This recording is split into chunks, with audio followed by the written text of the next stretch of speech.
lied to the American people about what he knew. Remember, it was back in 2015, not long after the story broke, when CBS News had a chance to press the White House about the Clinton controversy.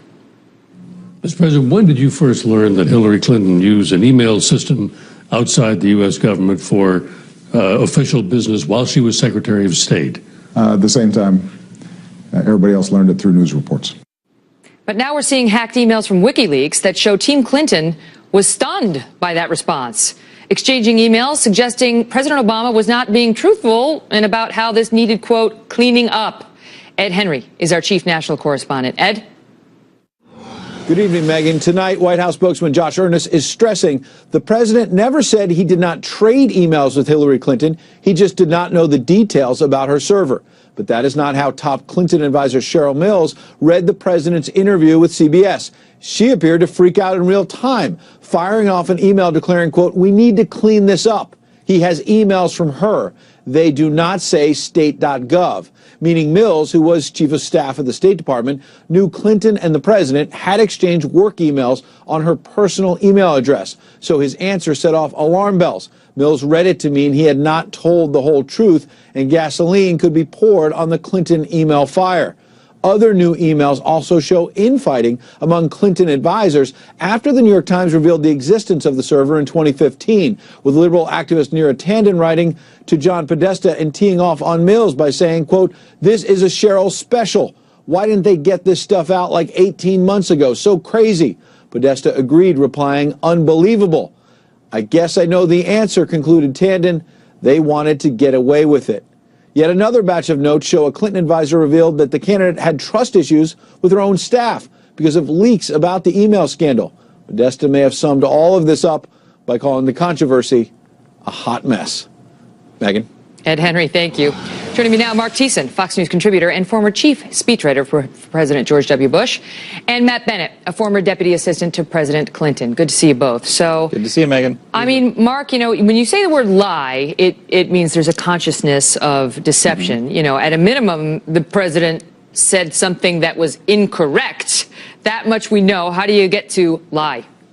Well, because if you look at it's important to look at the question that he was asked. So he was not asked, when did you learn that Hillary Clinton had a private unsecured server in her bathroom? He was asked by CBS News, quote, "When did you first learn that Hillary Clinton used an email system outside the U.S. government for official business while she was Secretary of State?" And he said, "I learned it from the media." That is plain untrue, because we now know that he was emailing with her on an email system outside the U.S. Outside of the U.S. government. Her email did not say state.gov. It didn't even say Gmail or Hotmail.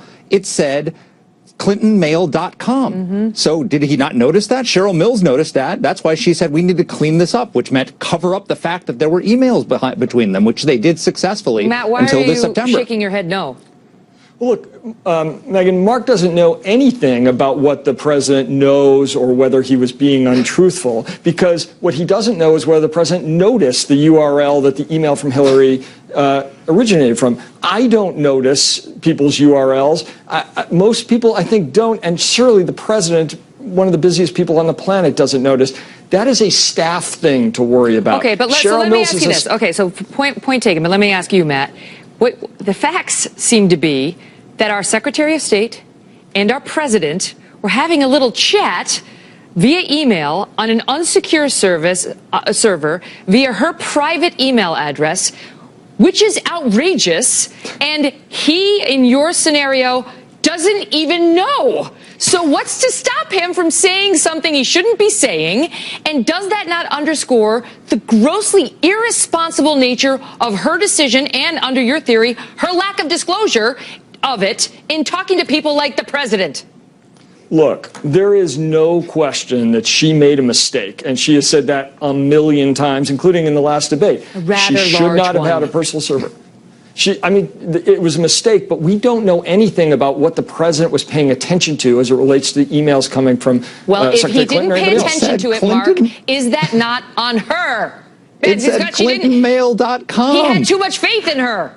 It said clintonmail.com. It's not hard to see. It's not a URL. It's the email that's in every American who's Either read an email. he saw it and he knew, or he didn't see it. And the reason he didn't know is because his Secretary of State didn't call it to his attention that she wasn't writing from where she ought to have been.